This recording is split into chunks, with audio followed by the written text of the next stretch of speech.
Hi, this is Mash Rundown. If you enjoy watching movies as much as we do and you're enjoying our content, subscribe and hit the like button down below. It really helps us out. Today we're going to be doing our review of Pinocchio from 1940.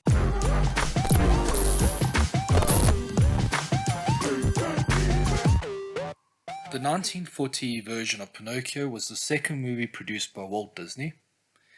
It starred Dickie Jones as Pinocchio, Cliff Edwards as Jiminy Cricket, and Christian Rubb as Geppetto.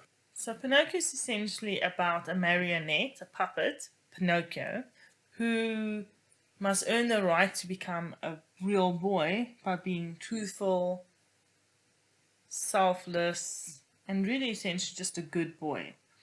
And he's accompanied along this journey of becoming a real boy by Jiminy Cricket, who acts as his conscience along the way.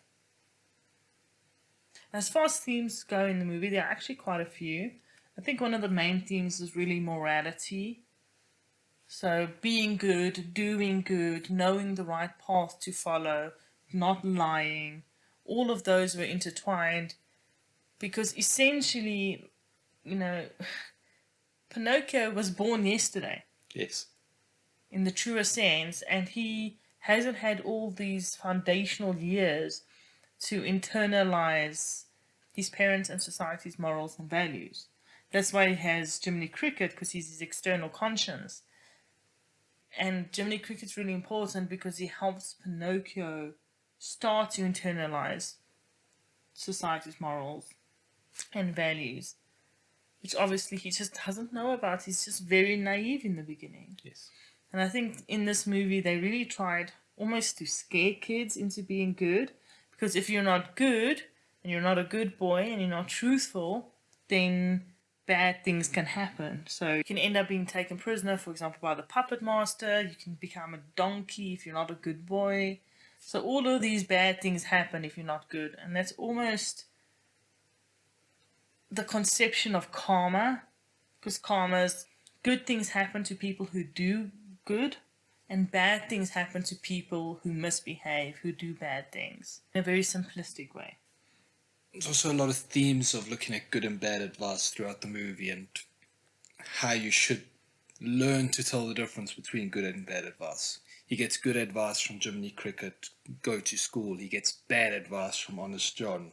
Skip school, let's take the easy street, let's become an actor. So there's a lot of that juxtaposition of listen to good advice because it's the right thing to do versus listening to bad advice and getting captured, getting negative consequences from that.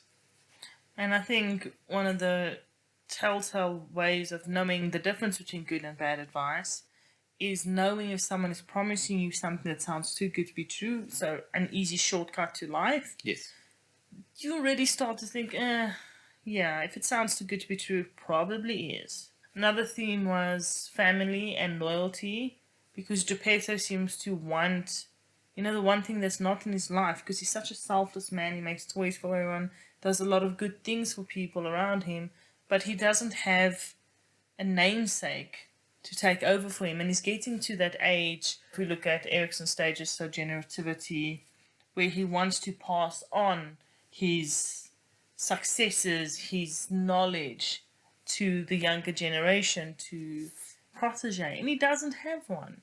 And so he wishes for Pinocchio to be a real boy so that he has this protege.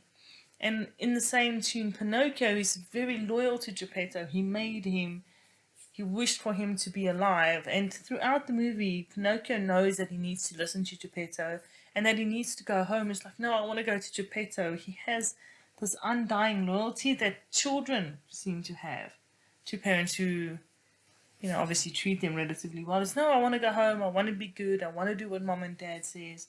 Yeah. And so that's really the start of morality development and the start of a family for Geppetto.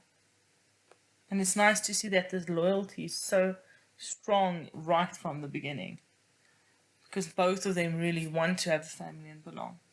And I think that ties also in quite well with transformation. Transformation for Geppetto, getting ready to pass on his knowledge to his protege before he dies, and for Pinocchio to actually become a good boy, become human, become moral and ethical, and have values that will fit in very well with society. So that takes us to the good. The animation was really clean, it's really well animated. It stands up even to today's standards. It's not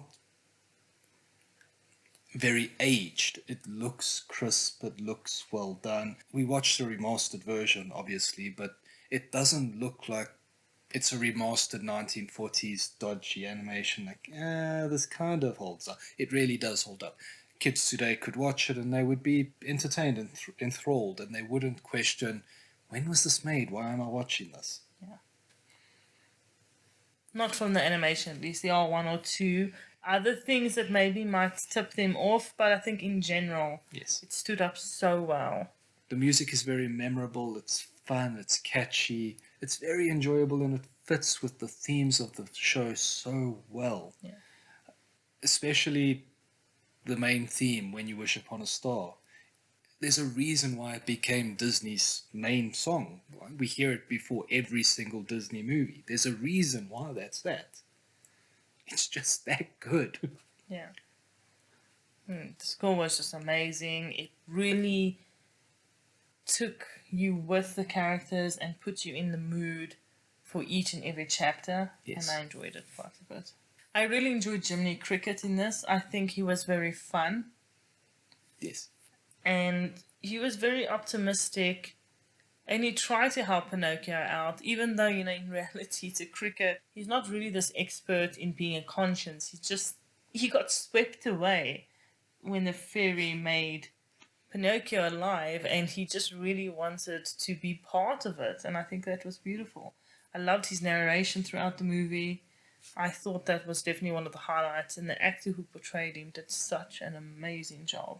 It was the first time Disney used a really big name at the time, Cliff Edwards, to do a voice for an animated movie. And you can tell he brought this swagger, he brought this authority to the performance. And he really stood out amongst everybody else. It was clear that he was a headliner. Yeah. He was funny as well. Very. He brought a lot of comic relief to the show. Yes.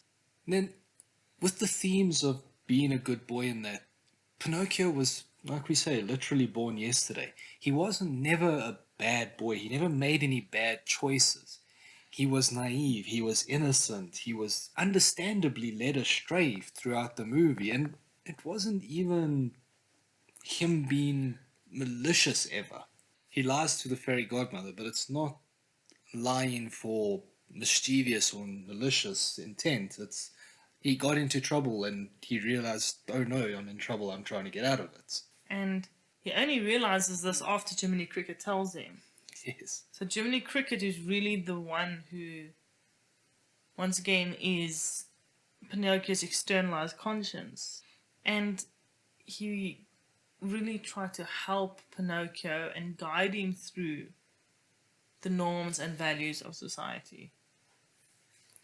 And even when they get to Pleasure Island, Pinocchio's looking at all these real boys and he wants to be a real boy. And he's seeing these bad behaviors, thinking this is what a real boy does. So it's understandable that he engaged in the smoking and the drinking and the playing pool, because playing pool's bad for kids. And it's completely understandable. It's an innocent naivety. That moves us to the bad. Even though I really liked Jiminy Cricket, I think at times he just gave up too easily. So what does an actor want to do with a cricket anyways? He's already made it, obviously. And I think that has a lot to do with the fact that Jiminy Cricket maybe wasn't so sure of himself. And even though he tried his best, at the end of the day, he wasn't an expert conscience. He was a cricket. He's a cricket who just wanted to be helpful. And not saying the movie wasn't funny, but it had its funny moments. It wasn't a comedy throughout. It was more, let's follow these characters, let's learn about the characters. There's a lot more character development than actual comedy throughout the movie. And then some of the scenes did fall a little comedically flat for me, but that's probably because it's an 80-year-old movie.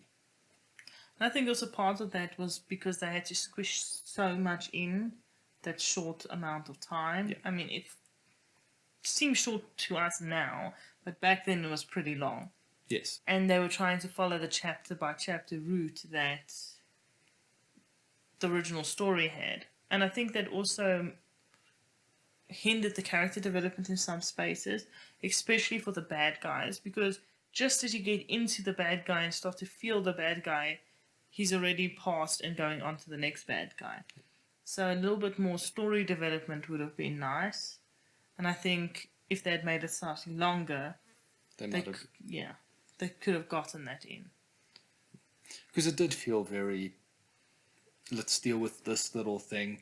And because they did in such short little chapters, everybody needs to accept everything very quickly. So Geppetto doesn't question, like, my puppet's come to life. He's, my puppet's come to life, it's fine. Must have been the wish I made. Everything is very rushed because it's very much, we have to finish this off so we can get to the next chapter quickly. And I think Geppetto is very accepting, maybe too accepting and too understanding at times. Yes. Pinocchio comes to life, and the very next day, the very next morning, it's off to school with you. Let's not question anything. Let's not question whether Pinocchio knows where school is. Just, here's your book, here's the apple, go. It's a bit weird if you look at it from that point of view. Very rushed, but I think it's because obviously they couldn't have it being too long. Yeah. Another negative for me is something that wasn't necessarily a negative in the 1940s. For me, there were some scenes that I thought were a tad inappropriate. Yeah. Especially with the clocks. The clocks. Have a look at the clocks and exactly what they are in the beginning of the movie. Some of them are a bit Much. dodgy. Like the guy spanking a woman, chopping off a turkey's head. I mean, there were a lot of, questionable clocks in that. And some of the dialogue and some of the bad guys, even maybe were a little bit of pedophiles or gave pedophile vibes at the very least. Even Jiminy Cricket was a hound dog. Yeah, he was very misogynistic. Yeah. Even just touching and looking at the little figures. If it resembled the female form, it got him going. He was, yeah. Which I don't know if we would think was appropriate for kids now. No, I can't see a lot of those scenes getting into a remake. And the clocks. I can't see a lot of the clocks getting into the remake either. They were beautiful and it was so well animated, but for now it seems just a little inappropriate. Yes. Overall, I think that this is a very iconic movie with amazing animation for the time, and I think it stood up really well and is still pretty damn good today. Yes. Overall, my rating would be a 7. And I give it a 7 as well. So for both of us, it gets a respectable 7. I think, just in terms of who will enjoy watching this movie, everyone. Yeah. If you haven't seen it, why? It's a classic. At the very least, you should probably watch the new one, if you don't know the story. Yeah. But we'll give that a watch later on this week and let you know which one's better. But just, even watching it just to appreciate how amazing it was for its time. And for nostalgia's sake, it's worth a good watch. I found myself constantly like, I remember this. This is nice. It's such a warm feeling throughout the movie as well. And it's nice to revisit that. Yeah. Because it was released quite a few times, I think 5 or 6 times, Yeah. 1940s, then 60s and 70s. So a lot of people will be familiar with it and it will bring up those nostalgic feelings. So if you saw the original, what did you think of the Pinocchio movie? Let us know in the comments down below. Bye. Later.